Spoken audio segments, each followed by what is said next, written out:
Bom dia aí, pessoal, tudo bem? Enfim, chegamos aí à República Oligárquica, né? Vamos falar um pouquinho aí, dar continuidade à República Brasileira. Chegamos aí no momento da República Oligárquica, né? Com o terceiro presidente do Brasil, o presidente Prudente de Moraes, né?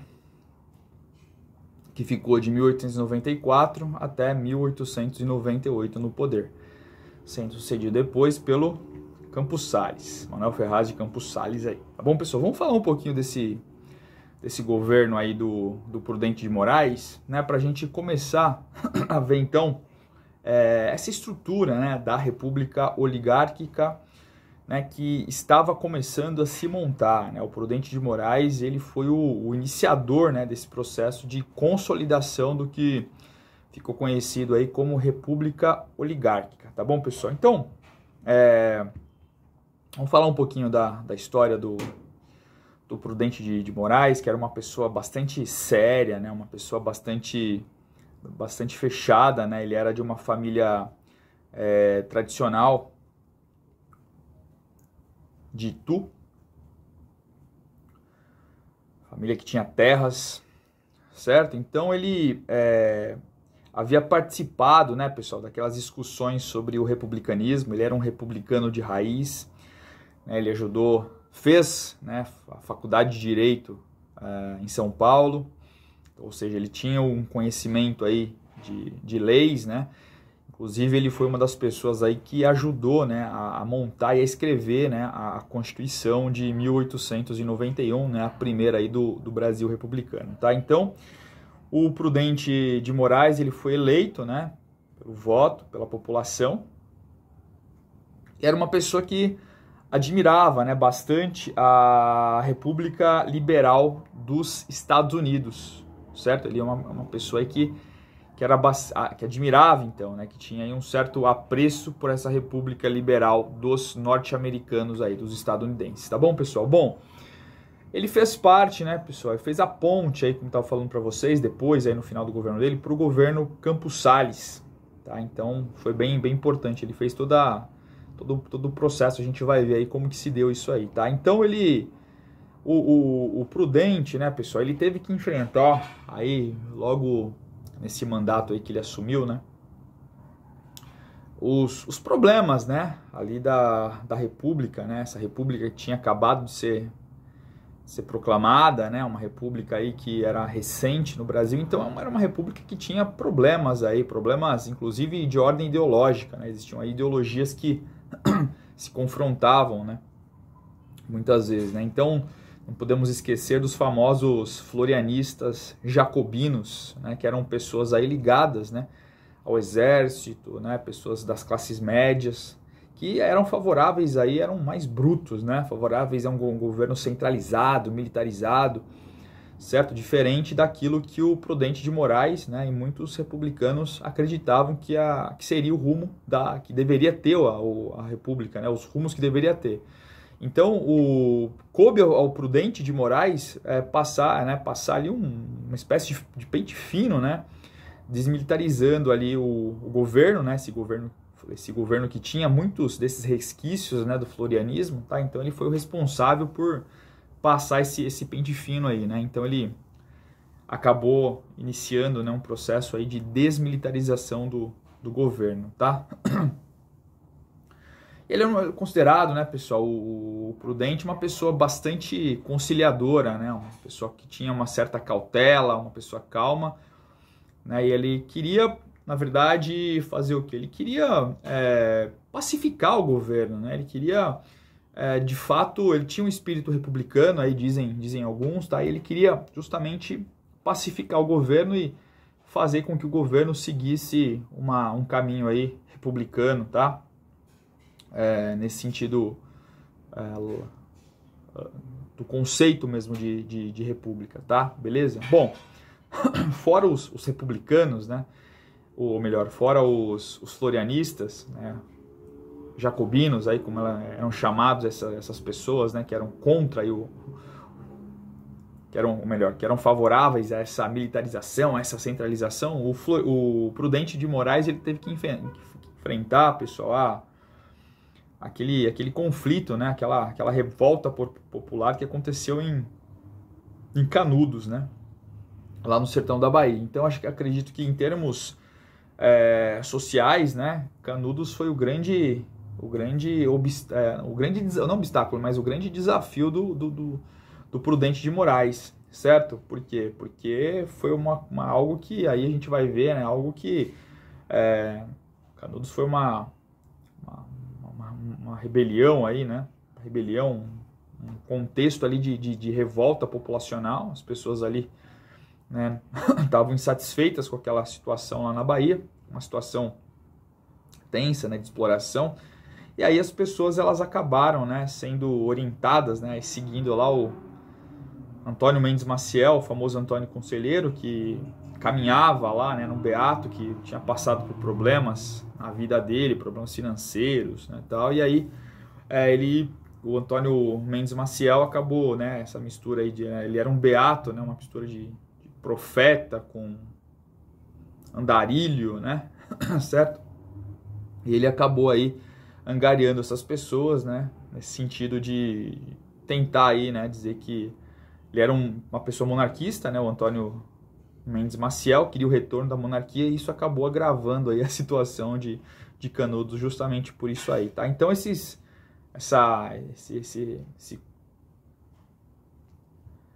revolta, né, social, ela acontece aí de 1800 aí mais ou menos de 1893 e vai até 1897 quando ela foi debelada, tá, pessoal? Então, lembrando aí que o Antônio Conselheiro, né, como era conhecido o líder, ele entrou em conflito, inclusive com parcelas da Igreja Católica, né? Ele falava lá, tinha um discurso, né, um discurso mais aí que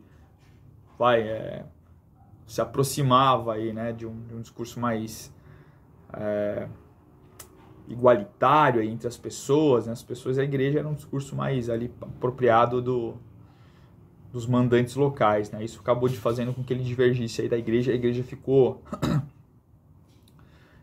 extremamente brava aí, né, com o que ele estava fazendo aí, tá? Então o governo, o que o governo vai fazer, né, pessoal? O governo, então, ali, Canudos, né, o governo vai enfrentar essa situação e o governo da Bahia, num primeiro momento, né, vai mandar lá para a região tropas, né, para tentar debelar o que estava acontecendo.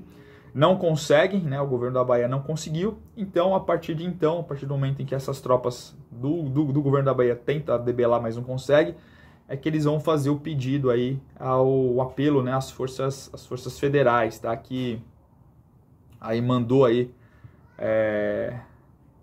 homens para lá, né? Mandou aí tropas para tentar debelar.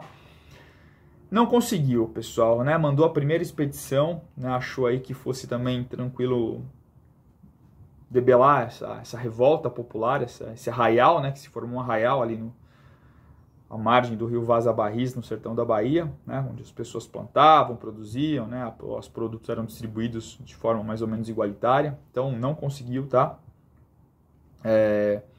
Então, as duas expedições foram derrotadas, certo? E aí, uma dessas expedições, né? O coronel, né? Um coronel é morto, né? O coronel Moreira César acabou sendo morto, tá?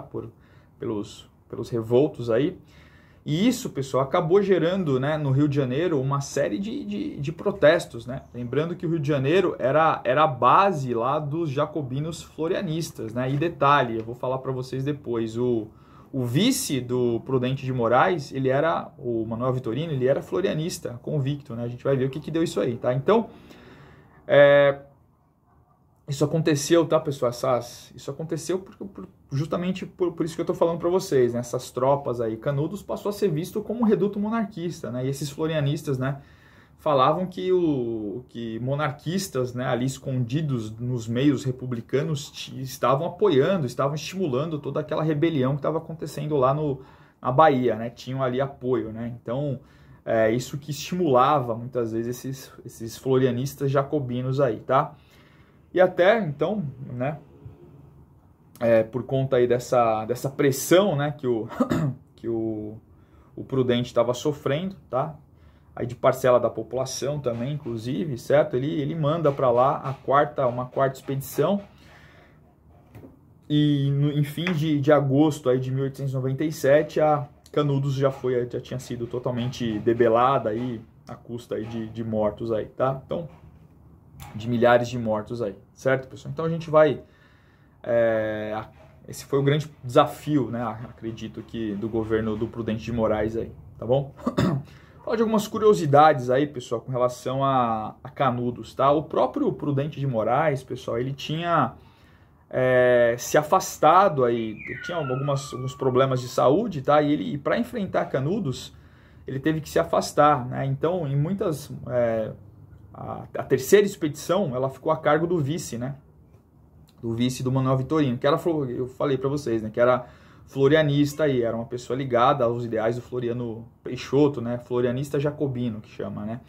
Certo? Então ele ficou encarregado da terceira expedição, inclusive mandando, né, pessoal, para a região de Canudos, o famoso coronel, o coronel Corta-Cabeças, né, que acabou morrendo numa expedição aí. A terceira expedição, então, acabou fracassando, e depois dessa terceira expedição, desse tumulto aí que teve lá no Rio de Janeiro, o Prudente de Moraes reassumiu, voltou à presidência aí, né, reassumiu as suas funções presidenciais, né, e mandou lá para Canudos a famosa quarta expedição, né, que em agosto de 1897 acabou debelando toda aquela revolta, né, toda aquela insurgência da população da Bahia, tá, pessoal? Ele acabou sendo bastante contumaz nisso aí, tá, pessoal? Ele acabou conseguindo essa vitória, né? Muitos canudenses acabaram sendo degolados, né? Era uma prática muito comum, tá? Acabaram sendo degolados, perdendo suas cabeças, certo? E ele acabou, né, levando para esse lado da violência por conta aí das pressões que ele estava sofrendo no Rio de Janeiro, certo? Bom, foi isso que aconteceu, tá? Pessoal, algo interessante aí, né, que é interessante a gente perceber também nesse governo, é que o Prudente, ele sofreu um atentado de morte, certo? Então, lá no dia 5 de novembro de 1897, né, lembrando que Canudos tinha sido debelado em agosto de 1897, então ele volta, tá, ele arma meio que uma festa, né, os correligionários dele marcam, né, do Partido Republicano Paulista, armam uma festa, tipo, para comemorar, né, a vitória, né, sobre os canudenses aí. E aí um dos soldados ali que estava participando das festividades, né, o Marcelino Bispo, ele sai ali da multidão e tenta matar o Prudente de Moraes com um tiro, né? Não consegue, ele não conseguiu, né? Ele acabou sendo repelido aí, certo? Por pessoas que estavam próximas ali, tá? Mas ele com uma espada, né? Ele consegue matar o ministro da guerra, certo? O Carlos Bittencourt, tá? Então obviamente, né? A suspeita desse ataque, né? Desse atentado contra o Prudente de Moraes recai sobre quem, né? Recai sobre o vice dele, certo? Não, né? Nada mais, né, ali lógico, né, do que aumentar a suspeita sobre o vice, que era florianista e jacobino, né? No entanto, aí, certo, o próprio Prudente de Moraes, né, teria abafado, né, o caso ali, certo? Mas assim, o Manuel Vitorino teria todos os impulsos ali para querer matar, né, o Prudente de Moraes, né, justamente porque ele era um florianista convicto, né, um jacobino convicto ali, certo? E ele tentou se aproveitar, tá? Então na verdade, era ele mesmo que tinha organizado todo o conluio aí, toda a conspiração, e depois, no final, descobriu-se, né, que ele tinha realmente organizado, tá? Porque ele tava tentando se aproveitar, ele era golpista mesmo, certo? E queria dar um golpe aí, né, para chegar ao poder e tomar o poder, né, matando o Prudente de Moraes. Por conta do quê? Por conta de Canudos ali, certo?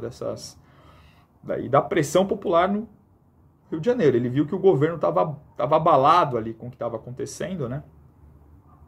Certo? A maré não estava para peixe, né, ali para o Prudente de Moraes, e o Manuel Vitorino tentou, então, matar, né, o Prudente de Moraes. Acabou não dando certo, né? Só que o Prudente de Moraes, né, pessoal, como eu falei para vocês, ele era uma pessoa conciliadora, né? Tentou abafar o que estava acontecendo, e a República, né, ela já estava mais ou menos traumatizada aí por conta do que havia acontecido lá com o Floriano, né? O Floriano tinha mandado matar, fuzilar um monte de gente lá no sul do Brasil, em Santa Catarina, né? Mandado degolar as pessoas, né? O Canudos só acabou dando certo, né? As tropas federais só conseguiram debelar Canudos por conta por conta da morte lá de 25 mil pessoas, mais ou menos. Então, o que o Prudente fez? Ele resolveu abafar, resolveu colocar aí panos quentes em tudo aquilo que estava acontecendo e bola para frente, tá? O que isso aconteceu, né?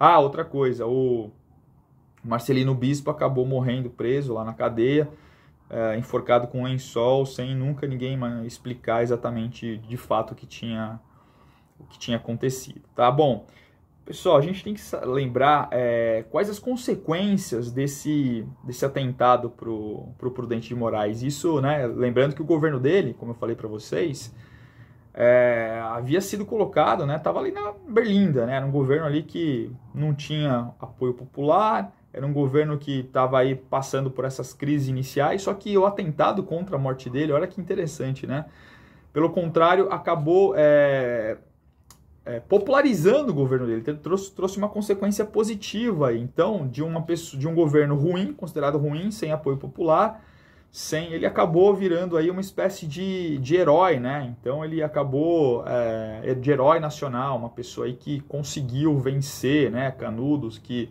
fez pelo Brasil, um patriota convicto, né? Então isso fez com que, inclusive, a oposição, né, os florianistas jacobinos desaparecessem, certo? Daquele cenário político, tá? Ofuscou um pouco a participação dos jacobinos florianistas, e o Floriano, então, e o Prudente de Moraes, então, saiu ovacionado aí com relação ao que ele fez, com relação ao governo dele, tá? Bom, e o que aconteceu, né? Ele garantiu, né, pessoal, a transição para o governo do Campos Salles, né? Manuel Ferraz de Campos Salles, que viria aí a ser um dos grandes articuladores aí articuladores políticos dessa república, então, conhecida como República Oligárquica, né? Então, a gente vai falar num vídeo aí melhor para vocês. O Campos Salles, a ponte, né, que foi conseguida foi justamente essa. Ele o Prudente de Moraes, que era um republicano histórico, aí o Campos Salles também, tá, pessoal? Tinha aí vínculos também lá no Império, né, construído vínculos lá no Império, tá? Então ele conseguiu passar o poder para o Campos Salles de uma forma tranquila, sem muito susto, né? E o Campos Salles, então, vai seguir aí com o governo de uma forma tranquila, certo? E vai ser o grande articulador, né? Vai ser ele o responsável por manter a oligarquia no poder e por cunhar algumas coisas aí, como que entrou para a história, como a famosa política dos governadores, né? Que foi lá um acordo, né, entre o governo federal e as elites locais, dos estados e dos municípios, né? Eu vou falar melhor o que foi isso aí, certo? E o revezamento, né, de mineiros e paulistas no poder. Tudo isso aí atribuído ao Campos Salles, certo? Pessoal, então é isso aí, beleza? Então esse vídeo foi um vídeo sobre o Prudente de Moraes e esse início, né, da República Oligárquica no Brasil, certo? Espero que vocês tenham gostado. Então um vídeo bem honesto aí para vocês. Curte o vídeo se você quiser. Espero que curta, sim, tá, pessoal? E se inscreva no canal também, se você quiser, tá bom? Então a gente se vê, então, pessoal, numa próxima oportunidade. Valeu!